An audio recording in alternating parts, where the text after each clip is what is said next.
இன்றைய தினத்திலே நாம் தியானிக்கிற ஒரு வீடு ஆசீர்வதிக்கப்பட்ட வீடு. ஆமென் சொல்லுவோமா? அல்லேலூயா. ஆசீர்வதிக்கப்பட்ட வீடு. பிரியமானவர்களே, ஒருவேளை நித்தியமான வீடு அல்லது நிலைத்திருக்கும் வீடு, அந்த ரெண்டு வீடோடு அல்ல, வீடுகளினுடைய தன்மைகள் நிறைய விஷயங்கள் இருக்கு. இன்னைக்கு நாம் ஆசீர்வதிக்கப்படுகிற ஒரு வீட்டை நாம் பார்க்கிறோம். ஆசீர்வதிக்கப்பட்ட ஒரு வீடு அற்புதமாய் 3 மாதத்தில் அபரிதமான வளர்ச்சியை கண்ட ஒரு வீட்டை வாசிக்கலாம். 2 சாமுவேலின் புத்தகம் 6வது அதிகாரம் 11-12வது வசனம். கர்த்தருடைய பெட்டி கீத்தியனாகிய ஒபேத் ஏதோமின் வீட்டிலே 3 மாதம் இருக்கையில் கர்த்தர் ஒபேத் ஏதோமையும் அவன் வீட்டார் அனைவரையும் ஆசீர்வதித்தார். தேவனுடைய பெட்டியின் நிமித்தம் கர்த்தர் ஒபேத் ஏதோமின் வீட்டையும் அவனுக்கு உண்டான எல்லாவற்றையும் ஆசீர்வதித்தார் என்று தாவீது ராஜாவுக்கு அறிவிக்கப்பட்டது.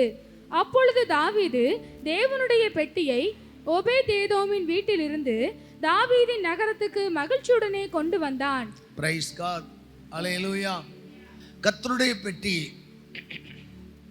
கர்த்தருடைய பெட்டினா என்னது? உடன்படிக்கை பெட்டி, பரிசுத்த பெட்டி, தேவனுடைய பெட்டி என்று பல இடங்களில் சொல்லப்படுகிறது. அதுதான் கிருபாசனம், உடன்படிக்கை பெட்டி என்று சொல்லுவார்கள். இந்த உடன்படிக்கை பெட்டி இஸ்ரவேல் ஜனங்கள் வனாந்திர பயணத்தில் செய்கிறார்கள்.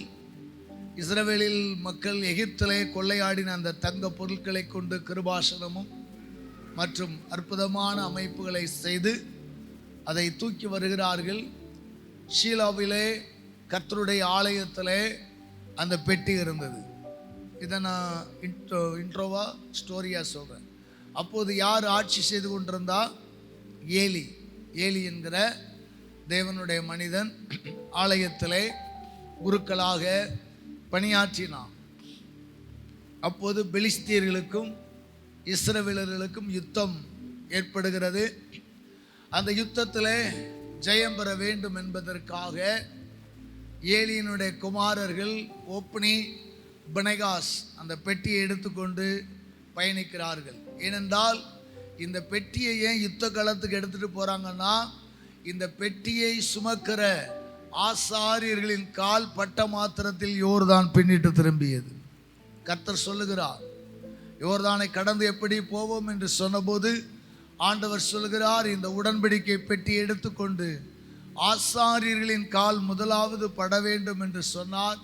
அப்படியே ஆசாரியர்களின் கால் முதலாவது பட்டபோது பெட்டி என்ன செய்தது? பெட்டியினுடைய சுமக்கிற ஆசாரியர்கள் கால் பட்ட மாத்திரத்தில் யோர்தான் பின்னிட்டு பெருவெள்ளங்கள் குவியலாக நின்றது. ஒரு அலையிலே சொல்லுமா?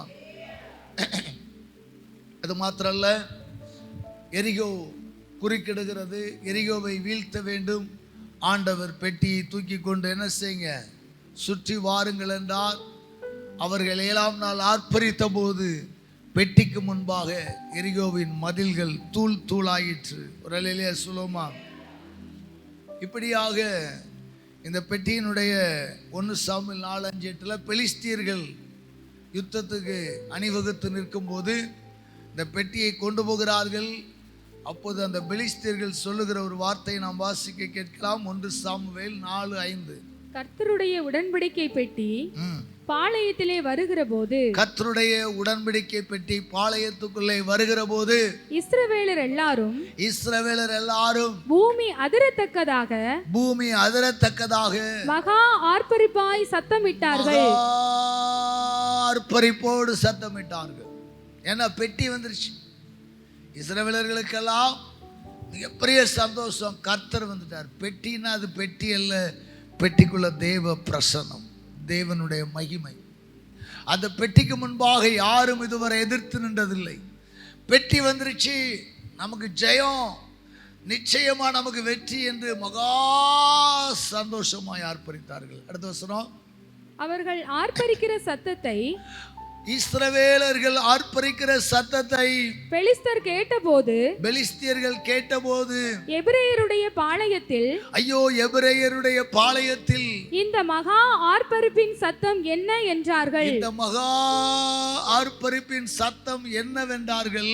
பின்பு கர்த்தரின் பெட்டி பாளையத்தில் வந்தது என்று அறிந்து கொண்டார்கள். பாளையத்தில் வந்தது என்று அறிந்து கொண்டார்கள். தேவன் பாளையத்தில் வந்தார் என்று சொல்லப்பட்டபடியினால் தேவனாய கர்த்தர் பெட்டியின் ரூபத்தில் மகிமையாக பாளையத்துக்குள் வந்தார் என்று சொல்லப்பட்டபடியினால் பெலிஸ்தியர்கள் பயந்து ஐயோ நமக்கு மோசம் வந்தது, ஐயோ நமக்கு மோசம் வந்தது, இதற்கு முன் ஒருபோதும் இப்படி நடக்கவில்லையே என்று சொல்லி பயந்தார்கள். ஆனாலும் தன்னை திடப்படுத்தி கொண்டு பெலிஸ்தியர்களே, நாம் ஓடி போவது நல்லதல்ல, திடமனதாக இருந்த யுத்தம் பண்ணுவோம் என்று யுத்தம் பண்ணினார்கள். ஒரு கட்டத்தில் பெட்டியை அலாக்கா தூக்கிட்டு போயிட்டாங்க. பெட்டி பிடிபட்டது. அல்லேலூயா. பெட்டி சத்தமா சொல்லுங்க, பிடிபட்டது. மகிமையான பெட்டி, மகத்துவமான பெட்டி. இந்த உடன்படிக்கை பெட்டி தண்ணீரில் பட்டபோது தண்ணீர் விலகியது, எரிகோ தூள் தூளானது. ஆனா அப்படிப்பட்ட பெட்டியை கண்டு அவன் பயந்திருந்தான். இப்ப பயந்தவன் அலாக்கா பெட்டியை தூக்கிட்டான். அல்லேலூயா. பெட்டிக்குள்ள இருந்த கர்த்தர் செத்து போகல. ஒருவேளை செத்து போயிட்ட மாதிரி தெரியும். அவன் அலட்சியம் பண்ணுகிறான். என்னடா பெரிய பெட்டி, யோர்தானை பிளந்ததுனாங்க, எரிகோவை தூள் தூளாக்கியதுனாங்க, நம்ம கிட்ட மாட்டிக்கிட்டு வெற்றி விழா கொண்டாடினான். அல்லேலூயா. என்ன செய்தானா, அவனுடைய கோவிலில் கொண்டு, தாகோனின் கோவிலில் கொண்டு, தாகோனின் சிலைக்கு முன்பாக வைத்துவிட்டு தாகோனுக்கு பலி செலுத்தி, தாகோனே நாங்கள் ஜெயித்து விட்டோம், சேனைகளின் கர்த்தரை முறியடித்தோம் என்று சொல்லி வச்சுட்டு கதவு பூட்டிட்டு போயிட்டான். மறுநாள் வந்து பார்க்குறான், தாகோனின் சிலை முகங்குப்புற பெட்டிக்கு முன்னாடி கிடந்துச்சு. ரலையிலையா சொல்லுங்களேன். அதிர்ச்சியாகி போனார்கள் பெலிஸ்தியர்கள். மறுபடி தாகோனின் சிலையை எடுத்து நிறுத்தி நல்லா கெட்டி ஆணி அடிச்சு வச்சிட்டு போயிட்டாங்க. மறுநாள் வருகிறார்கள். இப்போது தாகோனின் சிலை பெட்டிக்கு முன்பாக தலை தனியா, கை தனியா, கால் தனியா தகர்க்கப்பட்டு கிடந்தது. ரலையிலையா சொல்லுங்க. இஸ்ரவேலர்களுக்கு வெற்றி கொடாத பெட்டி, இஸ்ரவேலர்களுக்கு அந்த யுத்தத்தில் வெற்றி கொடுக்கல. உடனே பெலிஸ்தீன் நினைச்சான், பெட்டியில ஒன்றும் இல்லை, சும்மா வெறும் பெட்டி அப்படின்னு நினைச்சான். இஸ்ரவேலுக்கு ஏன் ஆண்டவர் வெற்றி கொடுக்கலன்னா, அந்த பெட்டியை தூக்கிட்டு வந்தவன் பரிசுத்தமா இல்லை. ஏலியினுடைய 2 குமாரர்கள் கர்த்தருக்கு பிரியமா வாழல, அதனால ஆண்டவர் வெற்றி கொடுக்கல. அதனால ஆண்டவர் பெட்டியில இல்லாம போகல. அவர் மகிமையின் பிரசன்னமாய் அந்த பெட்டியில ஆண்டவர் இருந்தார். அல்லேலூயா. இப்ப பாத்தீங்கன்னா அவர்களால ஒன்றும் செய்ய முடியல. நம்ம சாமி இந்த பெட்டிக்கு முன்னாடி என்ன செய்யுது, தெண்ட நீட்டு பணிகிறது. மீண்டும் நிறுத்தினால் சாமி உடையுது. அப்பா, இந்த பெட்டியை வைக்கக்கூடாதுன்னு அதுக்குள்ள அத்தனை பேருக்கு மூல வியாதிகள். அந்த பட்டணத்தை ஆண்டவர் சிற்றிக்கிறார். கடைசி அந்த பெட்டியை என்ன பண்றாங்க, தூக்கி அனுப்பி விடுறாங்க. ஒரு வண்டி கட்டி அது அப்படியே சுத்தி இஸ்ரவேலின் பாளையத்துக்குள்ள வருகிறது. மீண்டும் இப்படிப்பட்ட சூழல்ல தாவீது அரசாட்சிக்கு வருகிறான். இந்த பெட்டியை நம்ம எடுத்துட்டு வந்துடணும் அப்படின்னு சொல்லி தாவீது பிரயாசப்படுகிறான். வாசிக்கலாம். 1 நாளாகமம் 13வது அதிகாரம். சாமுவேல் புத்தகத்தில் அது கொஞ்சம் சுருக்கமாய் கொடுக்கப்பட்டிருக்கும். நாளாகமத்தில் மிக தெளிவாக இருக்கும். 1 நாளாகமம் 13வது அதிகாரம் 7வது வசனத்திலிருந்து 14 வரை குறித்து வைத்துக் கொள்ளுங்கள். 1 நாளாகமம் 13:7. அவர்கள் தேவனுடைய பெட்டியை அமினதாபின் வீட்டிலிருந்து ஒரு புது ரதத்தின் மேல் ஏற்றி கொண்டு வந்தார்கள். ஊசாவும் ஐயோவும் ரதத்தை நடத்தினார்கள். அந்த பெட்டிக்கு முன்பாக தாவீதும் இஸ்ரவேலின் வாலிபர்களும் உற்சாகமாய் டான்ஸ் ஆடினார்கள். அந்த பெட்டியை சுமந்து வந்த அந்த மாட்டு வண்டி ரதம் மிக வேகமாய் வந்தபோது, கீதோனின் களத்தில் வந்தபோது மாடுகள் இடறினது. மாடுகளுக்கு கால் சறுக்கியது, ஏதோ துள்ளியது. அப்போது பெட்டி சாயும்படி ஒரு நிலைக்கு தள்ளப்பட்டது. உடனே ஊசா என்கிற மனிதன் பெட்டியை கீழே விழுந்து விடாதபடி பிடிக்க போனான். கர்த்தர் அவனை அடித்தார். கர்த்தர் ஊசா மீது கோபம் கொண்டவராகி ஆண்டவர் அவனை அடித்தார் என்று பார்க்கிறோம். அங்கே அவன் தேவ சமூகத்தில் செத்தான். அல்லேலூயா. அதனால் அந்த இடத்துக்கு பெயர் பேரேஸ் ஊசா என்று பெயரிட்டார்கள். தாவீது பயந்தான், ஐயோ இந்த பெட்டியை தொட்டாலும் அடிக்குது, கோயிலில் கொண்டு வச்சாலும் சாமி செலை உடையுது, இதை எப்படி நான் என் பட்டணத்துக்கு கொண்டு வருவேன் என்று சொல்லி அந்த மாடு இடறின இடம் அருகிலே கித்தியனுக்கு சொந்தமான ஓபேத் ஏதோம் என்று சொல்லப்படுகிற ஒரு மனிதனுடைய வீட்டினுடைய வளவுன்னா வீட்டினுடைய ஒரு தோட்டம், வீட்டை சார்ந்த இடம் இருந்தது. அந்த பெட்டியை தூக்கி அதிலே வைத்து விட்டு அனைவரும் ஓடி போனார்கள். இந்த பெட்டி நமக்கு வேண்டாம்பா, இது பயங்கரமான பெட்டி என்று கருதினார்கள். ஒரு அல்லேலூயா சொல்லுவோமா? அல்லேலூயா. பெட்டி பிடிக்க பயமா இருக்கு. ஊசா செத்தான். இந்த வார்த்தையை கொண்டு நிறைய ஊழியக்காரங்க இவ்விதமாய் தவறாய் பிரசங்கிப்பார்கள். ஆராதனை ஆடி பாடக்கூடாது, ஆடி பாடினால் ஊசா செத்த மாதிரி கர்த்தர் அடிச்சிருவார்னு. அது அதற்காய் கொடுக்கப்பட்டதல்ல. ஆடி பாடியதினால் ஊசா சாகலை. நிறைய விஷயம் இருக்கு. நிறைய பேர் இந்த வசனங்களை நல்ல ஒரு ஒர்ஷிப் பண்ணுற லீடர்ஸ்க்கு அகெயின்ஸ்டாகவே பேசுவாங்க. சபை ஆடக்கூடாது, சபை உணர்ச்சியாய் சந்தோஷமாய் கர்த்தரை துதிக்கலாம், தவறு அல்ல.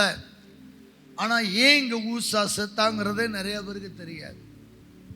நிறைய மனிதர்களுக்கு ஆவிக்குரிய வட்டாரத்தில் இந்த சத்தியங்கள் போதிக்கப்பட்டது கிடையாது.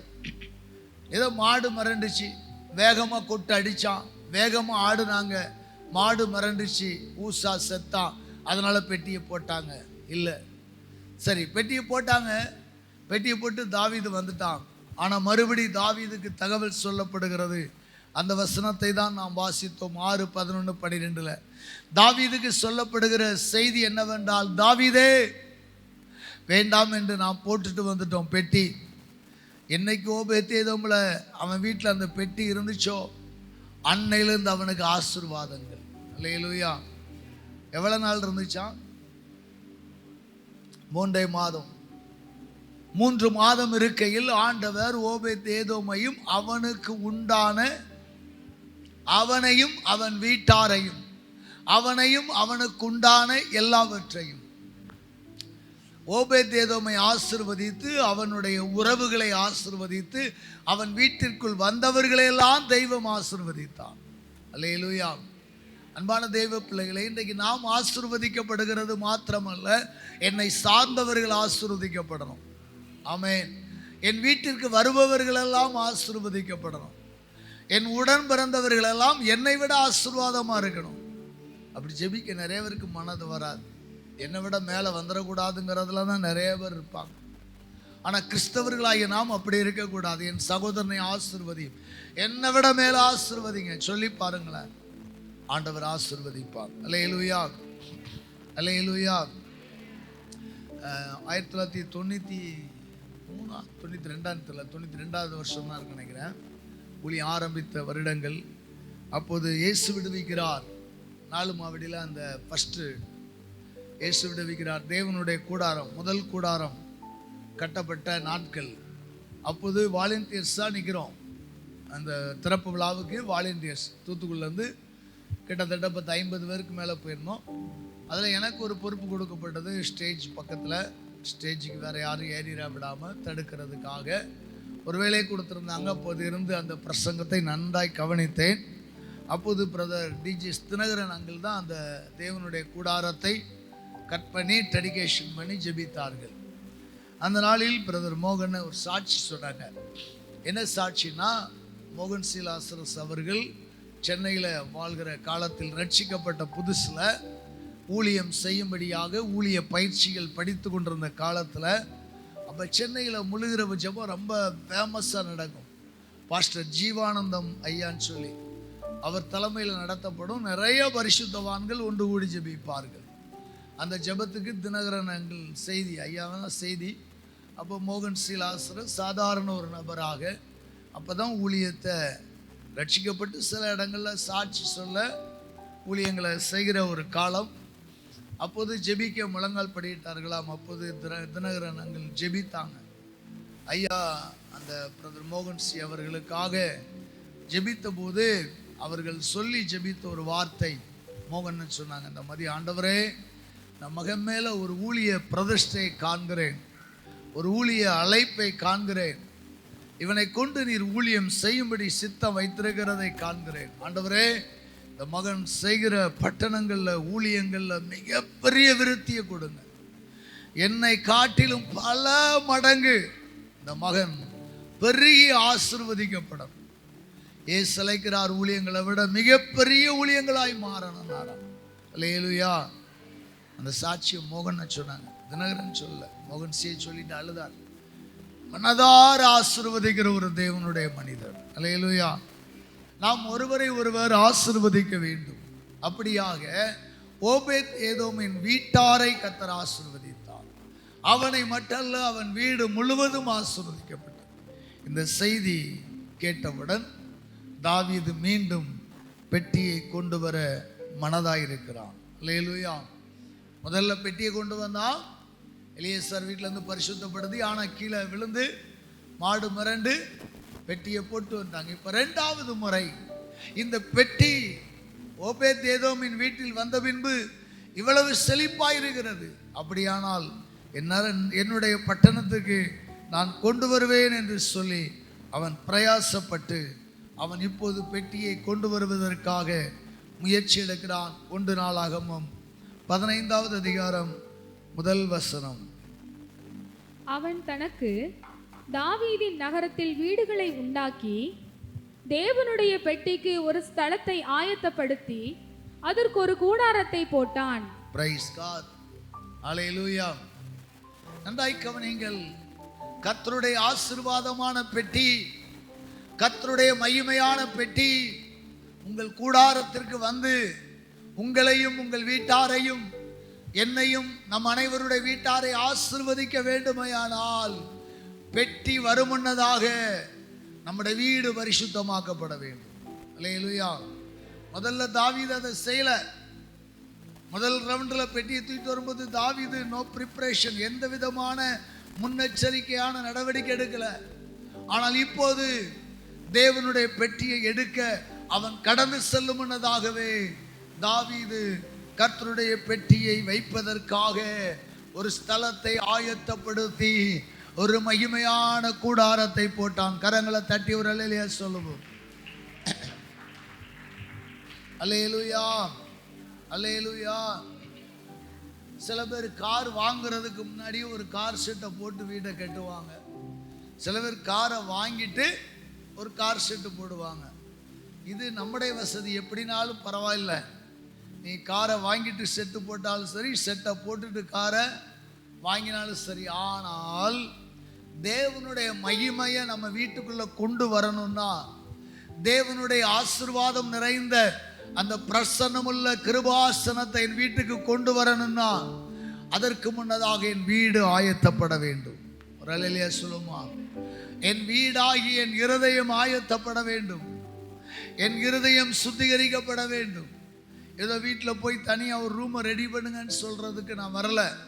கடவுளுடைய பிரசன்னம் உங்களை ஆளுகை செய்ய வேண்டுமையானால் உங்கள் இருதயம், உங்கள் கூடாரமாகிய இந்த சரீரம் தேவனுடைய ஆலயம் என்று சொல்லப்படுகிறது. அப்படியானால் இந்த ஆலயம் பரிசுத்தமாக வேண்டும். இந்த ஆலயத்தில் கசப்புகளையும் வெறுப்புகளையும் விரோதங்களையும் வன்மங்களையும் வைத்துக்கொண்டு ஆண்டவரே வீட்டுக்கு வாரும், என்னை நிரப்பும், இயேசு தெய்வமே இன்று நிரப்பும் பாடுகிறோம். அவர் எப்படி நிரப்புவார்? நம்முடைய வீடு தூய்மையாக இருக்க வேண்டுமே. அன்று ஆண்டவர் சகையு என்னப்பட்ட மனிதனுடைய வீட்டிற்கு கடந்து சென்றார். இயேசு அந்த வீட்டுக்குள் காலடி எடுத்து வைத்த மாத்திரத்திலே அவன் மனசாட்சியில் குத்தப்படுகிறான். புனிதர் வந்திருக்கிறார், மகாபரிசுத்த தேவன் வந்திருக்கிறார். ஐயோ, என் வீடு அருவருப்புகளால் நிறைந்திருக்கிறதே, லஞ்சத்தினால் நிறைந்திருக்கிறதே என்று குற்ற உணர்வோடு கூட அறிக்கையிட்டான் அல்லவா? அதுதான் ஆசீர்வாதத்திற்கு முதல் படி. வரலையா சொல்லுங்களேன். இன்றைக்கு சில கிறிஸ்தவர்களுக்கு ஒரு நம்பிக்கை, மூட நம்பிக்கை. பெரிய ஊழியக்காரனை கூப்பிட்டு வீட்டுக்குள்ள விட்டு ஜெபம் பண்ணிட்டா வீடு நிறைய செல்வம் வந்துடும். ஒருபோதும் வராது. ஆமா, ஒருபோது நிரம்பாது. பெரிய பரிசுத்தவான் வந்துட்டா என் வீட்டில் உள்ள பிரச்சனை எல்லாம் தீர்ந்துரும். இல்லைங்க, ஒரு பெரிய பரிசுத்தவான் வருகிறார், அல்லது ஒரு தீர்க்கதரிசி வருகிறார், அல்லது ஒரு சாதாரண உங்கள் ஸ்தல போதகரே வரட்டும், அவர்கள் வருமுன்னதாக நம்முடைய வீடு தூய்மையா இருக்கணும்.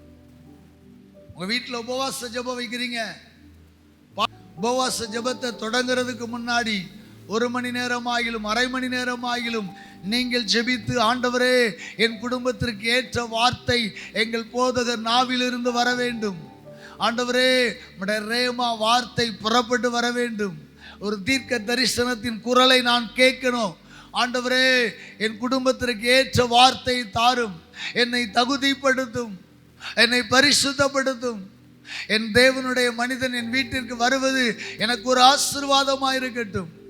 ஒருவேளை என் மீதோ உடன் ஊழியர்கள் மீதோ ஏதேனும் கசப்பு இருந்தால் அதையும் ஆண்டவர் சமூகத்தில் அறிக்கையிட்டு, ஆண்டவரே கடந்த காலங்களில் ஏதோ என்னுடைய சபையில் போதகரோடு கசப்பாயிருந்தேன், மன்னியும், அல்லது வெறுப்பாயிருந்த உறவுகளை சொல்லி மன்னியும் என்று உங்களை சுத்திகரித்துக் கொள்ளுங்கள். அதுதான் உங்கள் வீட்டிற்கு வருகிற முதல் ஆசீர்வாதங்கள். ஒரு அலையிலையா சொல்லுமா? அல்லேலூயா. அப்ப நம்முடைய வீட்டில் தேவனுடைய மகிமையின் பெட்டி தங்க வேண்டுமையானால், தேவனுடைய ஆசீர்வாதத்திற்கு அஸ்திபாரமாக இருக்கிற பெட்டி நம்முடைய கூடாரத்தில் இருக்க வேண்டுமையானால் வீட்டை ஆயத்தப்படுத்துங்கள். வீடாகி உங்கள் மனதை சுத்திகரியுங்கள். உங்கள் வீடுகளில் உபவாச ஜெபம் வைக்கும்போது மாத்திரல்ல, இந்த ஆராதனைக்கு வரும்போதும் சுத்திகரிப்போடு வாருங்கள். ஏனென்றால் தேவன் உங்கள் உள்ளத்தில் தங்க விரும்புகிறார். இந்த உள்ளத்தை, உங்கள் சரீரத்தை, உங்கள் ஆவி ஆத்துமாவை பரிசுத்தமாக்கி ஒரு பரிசுத்த ஆராதனைக்குள் வாருங்கள். வெறுமையாய் வராதிருங்கள். ஏதோ ஒரு ஆடிட்டோரியத்துக்குள்ள வர்றது போல வராதிங்க. ஏதோ பேர் கிறிஸ்தவர்களைப் போல, அஞ்ஞானிகளைப் போல ஆலயத்தில் உட்கார்ந்து சிலுவை போட்டு ஆசீர்வாதம் கிடைக்கணும் வராதிங்க. பரிசுத்த உள்ளத்தோடு வாருங்கள். உங்கள் ஸ்தலத்தை பரிசுத்தப்படுத்துங்கள். வேலை செய்கிற இடமாக இருந்தாலும் அதை பரிசுத்தப்படுத்துங்கள். வீடுகளை பரிசுத்தப்படுத்துங்கள். ஆண்டவர் ஆசீர்வதிப்பார். நம்பர் 2, இரண்டாவதாக தாவீது என்ன செய்தாராம்? அங்கே வாசிக்கலாம். 15வது அதிகாரம் 2வது வசனம். பிற்பாடு தாவீது லேவியர் தவிர வேறொருவரும் தேவனுடைய பெட்டியை எடுக்கலாகாது, தேவனுடைய பெட்டியை எடுக்கவும் என்றைக்கும் அவருக்கு பணிவிடை செய்யவும் அவர்களையே கர்த்தர் தெரிந்து கொண்டார் என்றான். Praise God. தாவீதை குறித்து நாம நிறைய ஸ்டடி பண்ண வேண்டிய விஷயங்கள் நிறைய இருக்கு. அவன் ராஜா தான். முதல்ல தப்பு நடந்துச்சு. இப்ப யோசிக்கிறான், ஏன் நமக்கு அடி விழுந்துச்சு? அந்த பெட்டியை யார் மட்டும்தான் தூக்கணுமா? சொல்லுங்க, லேவியர் ஒழிய யாரும் தூக்கக்கூடாது. இப்பதான் பிள்ளைக்கு புத்தி வருது. முதல்ல என்ன செய்தார்? வாசிக்கலாம். 13:1, 13வது அதிகாரம் 1 நாளாகமோ அதிலே 13:1. தாவீது 1000 பேருக்கு தலைவரோடும் 100 பேருக்கு தலைவரோடும் சகல அதிபதிகளோடும் ஆலோசனை பண்ணி இஸ்ரவேல் சபை. யாரோடு ஆலோசனை பண்ணினார்? ஐஸ்வர்யவான்களோடு, பிரபுக்களோடு. வாங்க நம்ம பெட்டியை தூக்கிட்டு வந்துடலாம். எலியேசர் வீட்டில் இருக்கிற பெட்டியை நாம தூக்கிட்டு வருவோம், வாருங்கள் என்று சொல்லி அவன் 1000க்கு அதிபதிகள், பிரபுக்கள், 100க்கு அதிபதிகள், தலைவர்களை அவர்களோடு ஆலோசனை பண்ணி அவர்கள் ஆலோசனையின்படி போனான். அன்பானவர்களே, இன்றைய சபைகள் ஏன் மகிமை இழந்து காணப்படுகிறது? இன்றைய ஆவிக்குரிய சபைகளிலே தேவனுடைய மகிமைக்கு பதிலாக தேவனுடைய சிட்சைகள் ஊழியங்களில் விழுவதற்கு காரணம் என்ன? நாம் யாரோடு ஆலோசிக்க வேண்டும்? தரிசனங்கள், ஊழியங்கள், திட்டங்கள், பரிசுத்தவான்கள், லேவியர்களோடு மட்டுமே ஆலோசனை பண்ணும். இந்த சபையில் இந்த ஊழியத்தை தாங்குகிற லட்சாதிபதிகள் இருக்கலாம், இந்த ஊழியத்தை தாங்கக்கூடிய கோடீஸ்வரர்கள் சபையில் இருக்கலாம், ஊழிய தரிசனங்களை அவர்கள்ட்ட பயிரலாம். ஆனால் அதற்கான ஆலோசனை அங்கே அல்ல. ஒரு நிலையிலேயே சொல்லுங்களேன். ஆலோசனைகள் என்றால் ஒரு வேலையை செய்ய போகிறோம், ஆலயத்தை எப்படி கட்டலாங்கிற ஆலோசனை கேட்கலாம். ஆனால் தரிசனங்கள் அங்கிருந்து வரக்கூடாது. இன்னைக்கு நிறைய ஆவிக்குரிய சபைகளில் ஒரு தலைமை போதகர் இருக்கிறார் என்றால் தன்னிடத்திலே ஊழியம் செய்கிற, தனக்கு உதவியாக இருக்கிற பாடகர் குழுவோ அல்லது ஊழியர்கள்ட்ட ஒரு டிஸ்கஸ் பண்ண மாட்டாங்க. சபையில் 4 பணக்காரங்களை வச்சுருப்பாங்க. கதை அந்த அவரை ஊழியத்துக்கு கொடுத்துருவோம். அவர் சொல்ல, நான் காணிக்க கொடுத்துட்றேன், நான் லாட்ஜி போட்டு கொடுத்துட்றேன், உடனே நோட்டீஸ் எடுத்துருவேன், டக்குன்னு நோட்டீஸ் வரும், அதிரடியாக வரும். ஆமாம், நம்ம கிளை சபையில் கூட இந்த தப்புலாம் சில பேர் செஞ்சுருக்காங்க. கன்வென்ஷனுங்கிறது ஞாயிற்றுக்கிழமை நோட்டீஸை வச்சுட்டு தான் பாஸ்டரை சொல்லுவார். அநேக விசுவாசிகள் எழுதிருக்காங்க, ஏன் இந்த பாஸ்டர் இருக்கார், என்கிட்ட ஒரு வார்த்தை சொல்ல மாட்டேங்கிறார். அன்பானவர்களே, ஒரு ஆவிக்குரிய ஊழியங்களை நாம் செய்ய போகிறோம். தரிசனங்களை யாரோட ஷேர் பண்ணணும்னா தரிசனமுடைய தேவனால் அழைக்கப்பட்ட, தேவனால் பிரித்தெடுக்கப்பட்ட தலைவர்களோடு பகிர்ந்து கொள்ள வேண்டும். இல்லையா சொல்லுங்களேன். நான் பரிசுத்தாவி பொருளாக நடத்துகிறா இருந்தாலும் சரி, கூடாரப்பள்ளி நடத்துகிறா இருந்தாலும் சரி, நம்மோடு இருக்கிற ஊழியர்களோடு ஆலோசனை செய்வேன். அதுக்கப்புறம் பார்த்தீங்கன்னா பிரான்ச் ஊழியர்கள் எல்லாரோடு ஆலோசனை பண்ணி அந்த கூட்டங்களை நடத்துகிறேன். கர்த்தரை கிருபையினால என்னை ஆசீர்வதிக்கிறார், நான் தைரியமாக சொல்லுவேன். அதே போல் புதுசாக ஏதாவது செய்யணும், என் இஷ்டத்துக்கு செய்ய மாட்டேன். அதற்காக பல நாள் ஜெபிப்பேன், பல நாள் பகிர்ந்து கொள்ளுவேன், பல நாட்கள் திட்டமிட்டு அதை செய்கிறபடினால கர்த்தர் நம்மை வாய்க்க பண்ணுகிறார். இங்கே தாவீது என்ன பண்ணானா, ஐஸ்வர்யவான்களோடு பிரபுக்களோடு ஆலோசனை பண்ணி முதல் ரவுண்டு போனார், அடி விழுந்துச்சு. இப்போ என்ன பண்ணுறாராம், லேவியர்கிட்ட, லேவியர்களே இது நம்முடைய வேலை அல்லவா, பெட்டியை நம்மளை தவிர வேற யாரும் தூக்கக்கூடாது அல்லவா, நம்ம தான் இதை பிளான் பண்ணணும். லேவியர் ஒளிய வேறொருவரும் என்ன செய்யக்கூடாது, எடுக்கலாகாது. ஒரு அலையிலேயே சொல்லுங்களேன். தேவனுடைய பெட்டி எடுக்கவும் சுமக்கவும் கர்த்தர் யாரையே தெரிந்து கொண்டாராம், லேவியர்களையே தெரிந்து கொண்டார் என்று சொல்லி அவன் லேவியர்களை ஆயத்தப்படுத்துகிறான். அன்பு பரிசுத்தவான்களே, அருமையான கர்த்தருடைய பிள்ளைகளை, இன்றைக்கு மீண்டும் உங்களுக்கு சொல்லுகிறேன், உங்களுடைய வீடுகளில் நற்காரியம் நடைபெறுகிறதா, உங்கள் வீடுகளில் சுபகாரியம் நடைபெறுகிறதா, உங்களை ஆசீர்வதிக்கும்படி உங்கள் வீடுகளில் லேவியர்கள் வருவது உங்களுக்கு நன்மை. ஒரு அலையிலேயே சொல்லுங்களேன். நன்மையாய் கருதுங்கள்.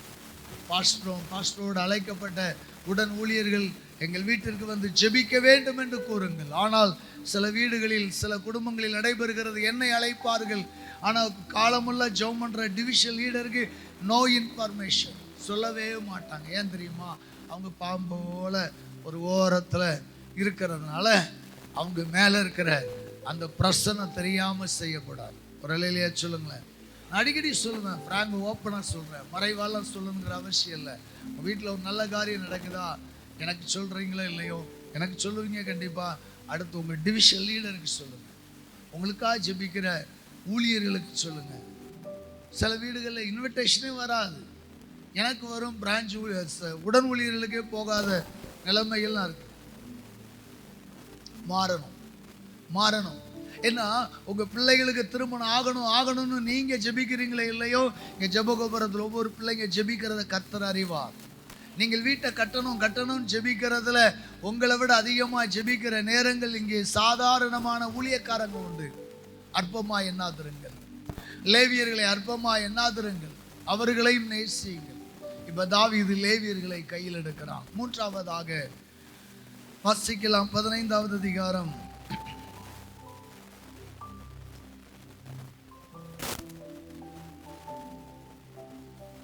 3வது வசனம்.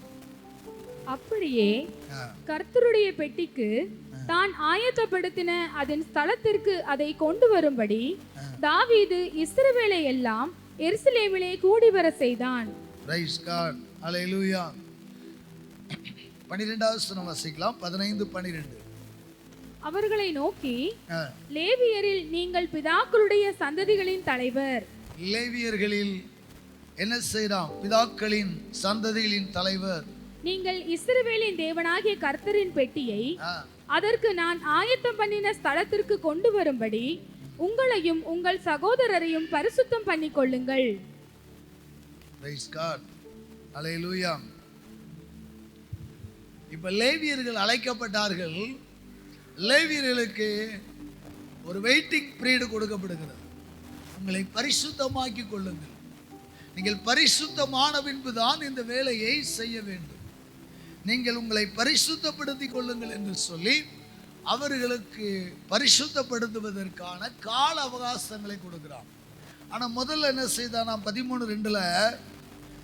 13:2 இஸ்ரவேலின் தேசங்களிலெல்லாம் இருக்கிற நம்முடைய மற்ற சகோதரரும் அவர்களோட தங்கள் வெளிநிலங்களில் இருக்கிற ஆசாரியரும் லேவியரும் நம்மோடு வரும்படிக்கு நாம் சீக்கிரமாய். லேவியர்களும் ஆசாரியர்களும் வெளிநிலங்கள்ல தங்கி இருக்கிறாங்க, பெட்டி தூக்க போனோம், சீக்கிரம் வாங்கண்ணா. இப்ப சொல்றான், தலைவர்களே, இந்த வேலை பயபக்திக்கான வேலை, உங்களை சுத்திகரித்துக் கொள்ளுங்கள். ஒரு அலையிலே சொல்லுங்களேன். ஆசீர்வாதம் அவசியம்தான், ஆனா அடிப்படி அல்ல, பயபக்தியோட போகணும். ஒருவேளை யாக்கோபு போராடி ஜெபித்தான், கர்த்தர் அவனை ஆசீர்வதித்தார். அந்த வாக்குத்தத்தங்களை பிடித்து கொண்டு ஒரு சுத்திகரிப்பில்லாத ஊழியம், சுத்திகரிப்பில்லாத ஜெபங்களை சபை செய்யக்கூடாது. ஆமாங்க, நாம் ஒன்றை பெற்றுக்கொள்ள வேண்டுமையானால் அதற்காய் சில நாள் உபவாசம் இருங்கள், காத்திருங்கள், பரிசுத்தமாகுங்கள். ஆண்டவர் உங்களுக்கு ஒரு பொருள் தர தாமதிக்கிறாரா? ஒரு ஆசீர்வாதத்தை தருவதற்கு தாமதிக்கிறாரா? ஆண்டவர் மீது எரிச்சல் படாதிருங்கள். எப்படியாயிலும் சீக்கிரமாய் பெற்றுக்கொள்ள வேண்டும் என்று துரிதமான நடவடிக்கையில் இறங்காதீங்க, காத்திருங்கள். முதல்ல வெளிநிலங்களில் இருக்கிற ஆசாரியர்கள் எல்லாம் சீக்கிரமாய் வாருங்கள், சீக்கிரமா வாங்கண்ணா. குளியாம ட்ரெஸ்ஸை உடுத்தி சரியான வஸ்திரம் உடுக்காம அவன் ஓடி வந்தான். இப்போது அப்படி அல்ல, உங்களை பரிசுத்தம் பண்ணிக்கொள்ளுங்கள். ஏனென்றால் ஆசீர்வாதம் என்பது ஏதோ திறந்து விடுகிற ஒரு வாய்க்காலில் இருந்து வருகிற, மடையிலிருந்து வருகிற தண்ணீர் அல்ல, அது ஊற்றிலிருந்து ஊறி வரக்கூடிய ஒன்று. அதை நிதானமாய் கையாள வேண்டும். இன்றைக்கு ஆசீர்வாதம் என்றால் ஏதோ பலத்த சத்தமாய் உருக்கமாய் ஜெபித்தால் ஓடி வந்து விடும் என்று கருதுகிறார்கள். இல்லை இல்லை, நம்மை ஆராய வேண்டும்.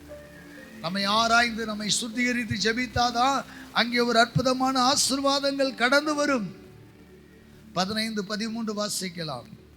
முதலில் நீங்கள் அதை சுமக்காதபடியினாலும். லேவியர்களை பார்த்து சொல்லுகிறான், என் அன்பான லேவியர்களே, முதலில் அதை நீங்கள் சுமக்காதபடியினாலும், நாம் நம்முடைய தேவனாகிய கர்த்தரை நியாயமானபடியே தேடாதே போனபடியினாலும். நாம் நம்முடைய கர்த்தராகிய தேவனை நியாயமானபடி தேடாதே போனபடியினாலும் அவர் நமக்குள்ளே அடி விழ பண்ணினார் என்றார். அவர் நமக்குள்ளே அடி விழ பண்ணினார் என்றார். அடி எதனால விழுந்துச்சு? மாடு மிரண்டதினால் மட்டும் அல்ல, ஒருவேளை டான்ஸ் ஆடினதுனால அல்ல. அழகா கண்டுபிடிச்சிட்டான். எப்பா, நீங்க சுமக்காம மாட்டு வண்டியில வச்சதான் தப்பு. இந்த உடன்படிக்கை பெட்டியை செய்யும் போதே கர்த்தர் மோசேக்கு கற்றுக் கொடுக்கிறார்.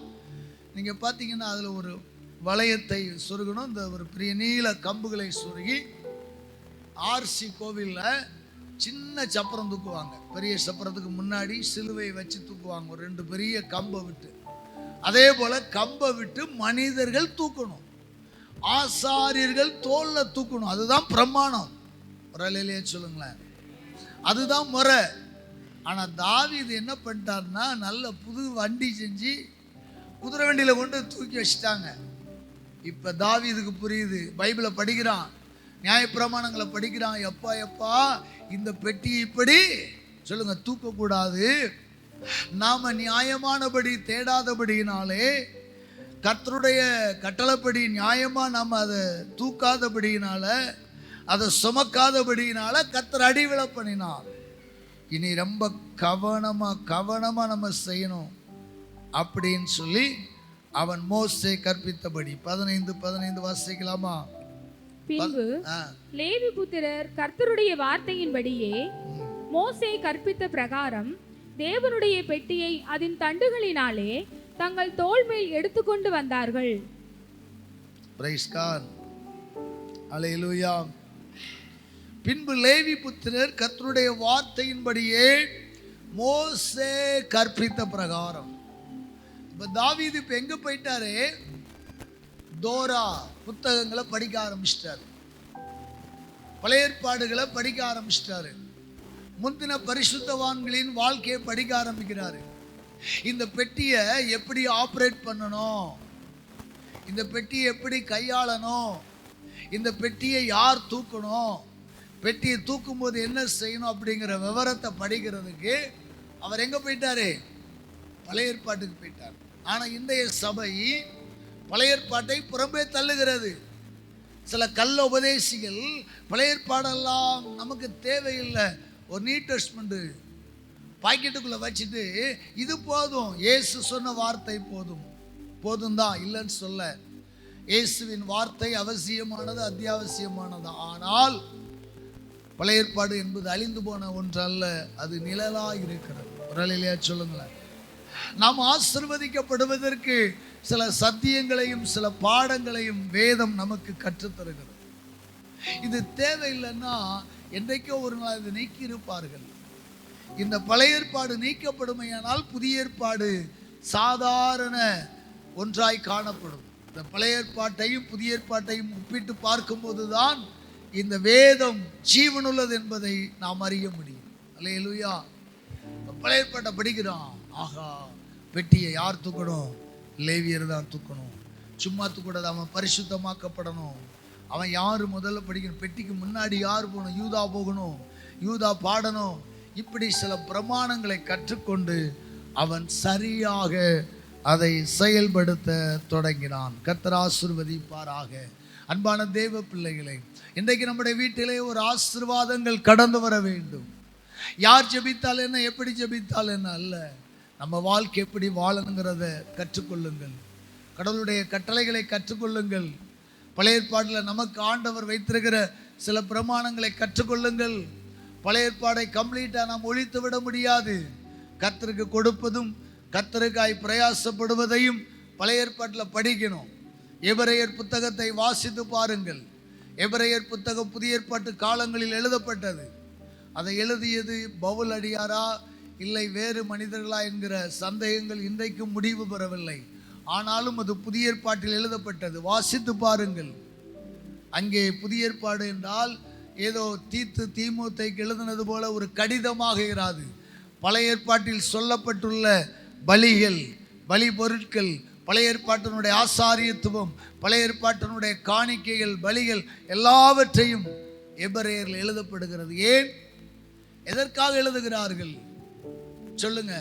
புதிய ஏற்பாட்டு கிறிஸ்தவர்களாகிய நீங்கள் ஆசீர்வதிக்கப்பட வேண்டும். அப்படியானால் பழைய ஏற்பாட்டினுடைய நிழல், பழைய ஏற்பாட்டினுடைய சத்தியங்களை அறிந்து கொள்ளுங்கள் என்பதற்காகத்தான் அங்கே ஆக்கியோன் எழுதுகிறார். எபிரேயர் நிருபத்தை ஆண்கள் ஐக்கிய கூட்டத்தில் கடந்த 2 வருஷமா டிவோஷனல் பண்ணோம். பலி செலுத்துதல் முதல் கொண்டு அங்கே பிரதான ஆசாரியனுடைய ஊழியம் முதற்கொண்டு பல காரியங்களை நாம் அங்கே படித்தோம். ஒருவேளை பழைய ஏற்பாடு தேவையில்லை என்றால் அங்கே எபிரேயர் ஆக்கியோன் அதை எழுதியிருக்க மாட்டார். ஏன் எழுதுகிறார்? பழைய ஏற்பாட்டின்படி சில காரியங்களை நாம் கட்டமைக்க வேண்டும். பழைய ஏற்பாட்டினுடைய காலங்கள் முடிந்து போகல. ஒன்றை சொல்லுகிறேன், நாம் வேதத்துக்கு பட்சபாதம் பண்ணினால் அவர் நம்மை நீசரும் அற்பரும் நீசருமாக மாற்றி போடுவார். வேதத்துக்கு பட்சபாதம் செய்யாதிருங்கள். வாசிக்கலாம். அடுத்தபடியாக 15வது அதிகாரம் 16வது வசனம். தாவீது லேவியரின் பிரபுக்களை நோக்கி, நீங்கள் உங்கள் சகோதரராகிய பாடகரை தம்புரு, சுரமண்டலம், கைத்தாளம் முதலிய கீத வாத்தியங்கள் முழங்க தங்கள் சத்தத்தை உயர்த்தி சந்தோஷம் உண்டாக பாடும்படி நிறுத்த வேண்டும் என்று சொன்னான். Praise God. தாவீது லேவியரின் பிரபுக்களை நோக்கி, அதாவது லேவி கோத்திரத்தினுடைய மூத்த தலைவர்களை நோக்கி, உங்கள் சகோதரராகிய பாடகரை தம்புரு, சுரமண்டலம், கைத்தாளம் முதலிய கீத வாத்தியங்கள் முழங்க தங்கள் சத்தத்தை உயர்த்தி சந்தோஷம் உண்டாக பாடும்படி நிறுத்த வேண்டும் என்று சொன்னார். சபையே, நாம் ஆசீர்வதிக்கப்படுவதற்கு சத்தமாய் பலிபீடத்திலிருந்து வருகிறதல்ல, சந்தோஷமாய் நீங்க பாடணும். அல்லேலூயா சொல்லுங்களேன். எத்தனை பேர் சந்தோஷமாய் பாடுகிறீர்கள்? கீபோர்டில் சத்தம் வருது, மைக்கில் சத்தம் வருது, இங்கே முன்னணியில் நிற்கிறவங்க சத்தம் வருது, பின்னல் நிற்கிறவங்க பூரா அடியா இல்லை. கர்த்தருடைய பெட்டி உங்கள் வீட்டுக்கு கொண்டு போக பிரயாசப்படுங்கள். கர்த்தருடைய மகிமையை உங்கள் வீட்டுக்கு கொண்டு போக பிரயாசப்படுங்கள். கர்த்தருடைய ஆசீர்வாதத்தை உங்கள் வீட்டுக்கு கொண்டு போகணும்னா நீங்கள் தேவனுடைய சபையில் கர்த்தருடைய பெட்டிக்கு முன்பாக ஆராதனையை சந்தோஷமாய் மகிழ்ச்சியாய் பாடுங்கள். அல்லேலூயா. அதுதான் ஆராதனை. இங்கே கேட்குற அளவுக்கா நாங்கள் பாடுறோம்? இன்னிசை கச்சேரியாக வைக்கிறோம் சொல்லுங்க பார்க்கலாம். நானும் சில நேரம் ஆராதனை நடத்த இன்னைக்கு ரொம்ப த்ரோட் இன்ஃபெக்ஷன் தம்பிமார் கேட்டாங்க. போன வாரம் ராமேஸ்வரம் ஊழியத்து போயிட்டு அங்கே பயங்கர தண்ணி சேஞ்சினால ரொம்ப த்ரோட் இன்ஃபெக்ஷன். நிதானத்தில் பேசவே முடியலை. வெள்ளிக்கிழமை செய்தி கொடுக்க முடியல, படுத்துட்டேன். அவ்வளோ விலகினோம்.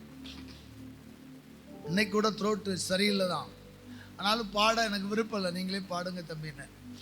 ஒருவேளை நான் பாடினாலோ இங்கே இருக்கிற யார் பாடினாலும் அதை ரசிக்கும்படி நீங்கள் வரக்கூடாது. நீங்கள் பாடணும். ஒரு வேலையிலேயே சொல்லுங்க, நீங்கள் பாடணும். அதுதான் ஆராதனை. நீங்கள் ஆராதனை பார்க்க வருகிறவர்கள் அல்ல, ஆராதிக்க வருகிறவர்கள். சந்தோஷம் உண்டாகும்படி, சந்தோஷம் உண்டாக பாடும்படி நிறுத்த வேண்டும் என்று சொன்னான். தாவீது சொல்றான், லேவியர்களே மாடு மிரல்ற அளவுக்கு பாடக்கூடாது, முறையா பாடணும். தப்பு தப்பா தப்புற அடிச்சா மாடு என்ன செய்யும்? மிரல். முறையா பாடு, முறையாக பாடுங்கள். அவர்கள் என்ன கைத்தாளங்களை எல்லாம் யூஸ் பண்ணாங்கன்னு படிச்சிங்கன்னா ரொம்ப ஆச்சரியமாக இருக்குது.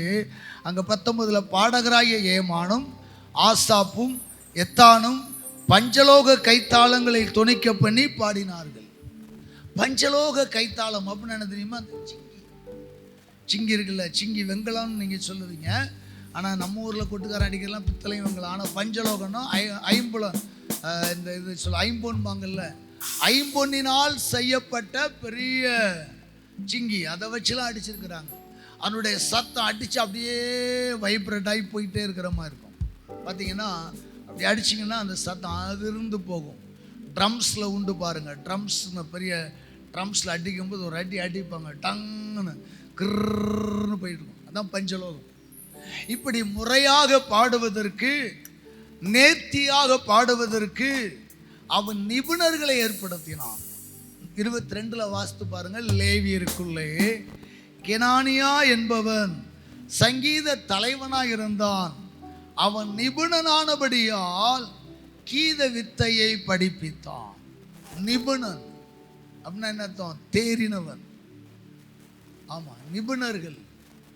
இன்னைக்கு வீடு கட்டணும், சாதாரணமாக ஒரு கொத்தனாரை விட்டாலும் வீடு கட்டிடுவார், கொஞ்சம் கான்ட்ராக்டரை விட்டாலும் வீடு கட்டிடுவார். என்ன சொல்ல போனால் ஒரு பலசர கடைக்காரரே கான்ட்ராக்ட் எடுத்து கட்டுறாரு, பெயிண்ட் அடிக்க வந்தவங்களே கான்ட்ராக்ட் எடுத்து கட்டுறாங்க, ப்ளம்பிங் வேலைக்கு வந்தவங்களே கான்ட்ராக்ட் எடுத்து கட்டுறாங்க. அதெல்லாம் ஒரு கட்டுமானம் நடக்கும். ஆனால் நிபுணர்கள் கட்டுறது அதனுடைய கட்டுமானமே தனியாக தான் இருக்கும். சாதாரண நான் கட்டினா ஒழுகாது, அவங்க கட்டினாலும் ஒழுகாது. ஒழுகிற விஷயத்த அல்ல, நிபுணர்களின் வேலை எப்படி இருக்கும்? நேர்த்தியாக இருக்கும். ஒரு அல்லேலூயா சொல்லுங்களேன். அல்லேலூயா. இப்படி கர்த்தருடைய பெட்டியை கொண்டு வரணும். முதல்ல அசால்ட்டாக போனாங்க. இப்போ பாருங்க எவ்வளவு காரியங்களை நேர்த்தியாக செய்கிறாங்க. பாடணும், ஆனால் நிபுணர்களாக இருக்கணும். இசை மீட்டணும், தேறினவர்களாக இருக்க வேண்டும் என்று முறையாய் பாடிக்கொண்டு போனான். அடுத்த ஒரு காரியத்தை நாம் வாசிக்கலாமா? 15:24. செபனியா, யோசபாத், நெதனெயேல், அமாசாயி, சகரியா, பெனாயா, எலியேசர் என்னும் ஆசாரியர் தேவனுடைய பெட்டிக்கு முன்பாக பூரிகைகளை ஊதினார்கள். ஓபேத் ஏதோமும் எகியாவும் பெட்டிக்கு வாசல் காவலாளராய் இருந்தார்கள். அல்லேலூயா.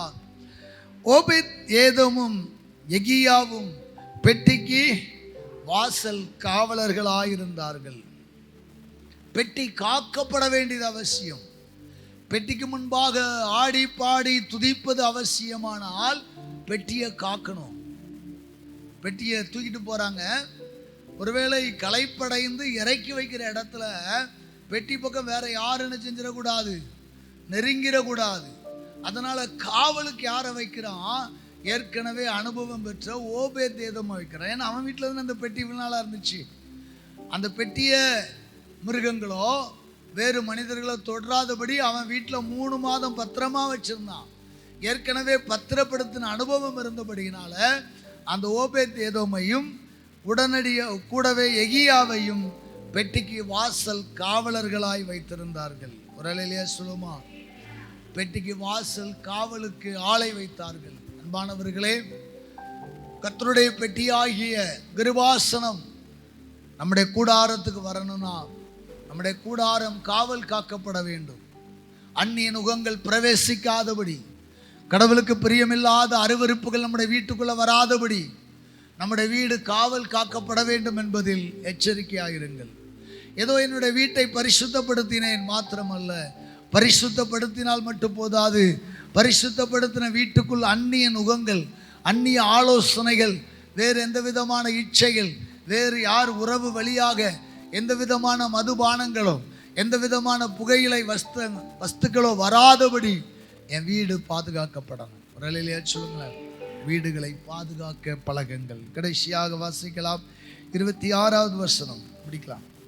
கர்த்தருடைய உடன்படிக்கை பெட்டியை சுமக்கிற லேவியருக்கு தேவன் அனுக்கிரகம் பண்ணினபடியால் அவர்கள் 7 காளைகளையும் 7 ஆட்டுக்கடாக்களையும் பலியிட்டார்கள். Price God.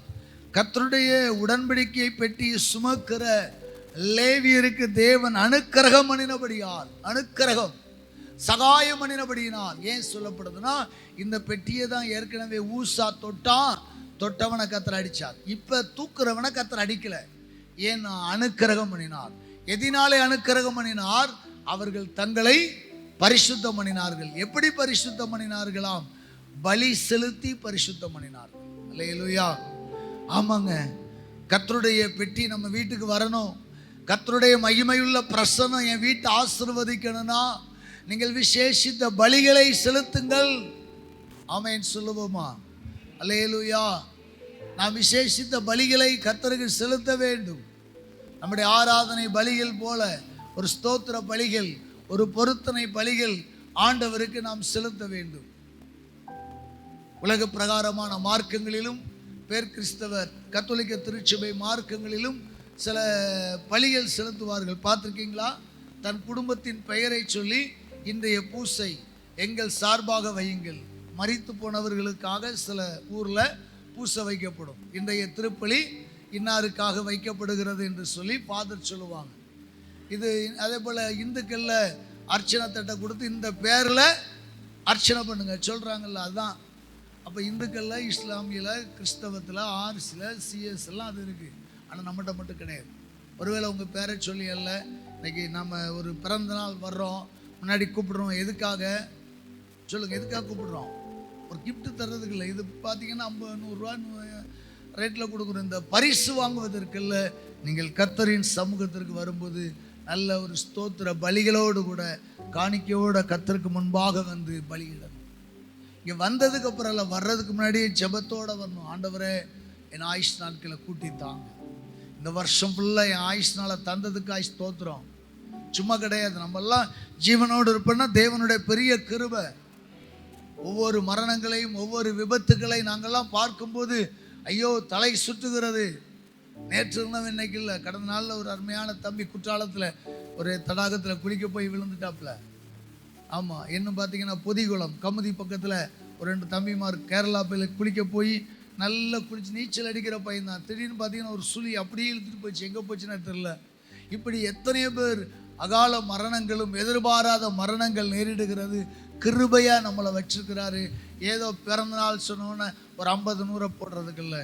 நீங்கள் ஜெபித்து சொல்லுங்க, நன்றி செலுத்தி கர்த்தரை நல்லா ஆராதிச்சு, என்ன சொல்ல போனால் வீட்டில் ஆண்டவர் சமூகத்தில் நீங்களா கூடி ஜெபிங்க. எல்லா வீட்லேயும் பிறந்தநாள் கூப்பிட்றாதீங்க, வந்துட முடியாது. ஒருவேளை நீங்களாகிலும் பிறந்த நாளை கேசரி கொண்டாடி, கேசரி கிண்டி, இல்லை கேக் வெட்டி ஏதோ ஒன்று செய்து கொண்டாடுறீங்க பாருங்க. அதில் உணவுக்கல்ல, தேவ பிரசன்னத்துக்கு இடம் கொடுங்க. அல்லேலூயா. நாங்கள்லாம் சின்ன பிள்ளையில் இருக்கும்போது எங்கள் அக்கா பையன்வார் எங்கள் வீட்டோட தான் கிடப்பான பிறந்த நாளுக்கு மாமா கேசரி கிண்டுவேன். பார்த்தீங்கன்னா கேக்லாம் டபுள் கலராக இருக்கும் பார்த்தீங்களா, டபுள் கலரில் கேசரி செய்வேன். முதல்ல கொஞ்சம் மஞ்சள் கலர் பொடி போட்டு மஞ்சள் கலர் கேசரி ஒரு தட்டு நிறையா ஊற்றிடுவேன். அப்புறம் கொஞ்சம் மாவு போட்டு கிண்டி சிவப்பு கலரு பொடி போட்டு அதுக்கு மேலே ஊற்றிட்டு 2ஆக கட் பண்ணுவேன். ஒரு தடவை சொன்னேன், எப்பா கருப்பு சிவப்பில் கொண்டாடணும் போனேன். கருப்பில் பொடி கேட்கறதுக்கு போனால் ஒரு கடையிலும் இல்லைன்ட்டான். என்ன எங்கள் அப்பா சொன்னால் கறியை தானே அரைச்சி பூசணுன்னார். சரியா, அந்த அளவுக்கு ஆர்வத்தோட டபுள் கலரில், ஏன்னா பிள்ளைகளை மகிழ்விக்கணும், அவ்வளோ சந்தோஷமாக அந்த நாட்களில் நான் செய்கிறது உண்டு. அதே போல் இன்றைக்கி நம்ம ஆண்டவரை ஏற்றுக்கொண்டோம். நம்முடைய பிள்ளைங்களுக்கு நல்ல ட்ரெஸ் எடுத்து கொடுக்கறது, விலை உயர்ந்த கேக் வாங்கி கொடுக்கறது, அதெல்லாம் விட சற்று அந்த பிள்ளைக்காக ஒரு பலி செலுத்துங்கள். அல்லேலூயா. தேவ தயவு நம்ம பிள்ளைங்க மேலே கிடைக்கணும். ஒரு அலையிலேயே சொல்லுங்களேன், தேவ தயவு பிள்ளைங்க மேலே கிடைக்கணும். தாவீது ராஜாவாகும் போது தாவீது பேரில் அநேக ஆட்டுக்கடாக்களை அவனுடைய சகோதரர்கள் பலி செலுத்தினார்கள். அதனால் நான் நம்ம சர்ச்சஸ்லாம் பார்த்தா சொல்லுவேன், இந்த நம்ம ஜோசப் அண்ணன் முத்தையம்பட்டியில் பாஸ்ட் ஆர்டினேஷன் விசுவாசிகள் 2 கிடா கொடுத்தாங்க, நீங்கள் ஒரு கிடா கொடுக்கணும்னு. ஏன்னா நீங்கள் பாஸ்ட் ஆகுறீங்க, கர்த்தருக்கு பலி செலுத்தணும்.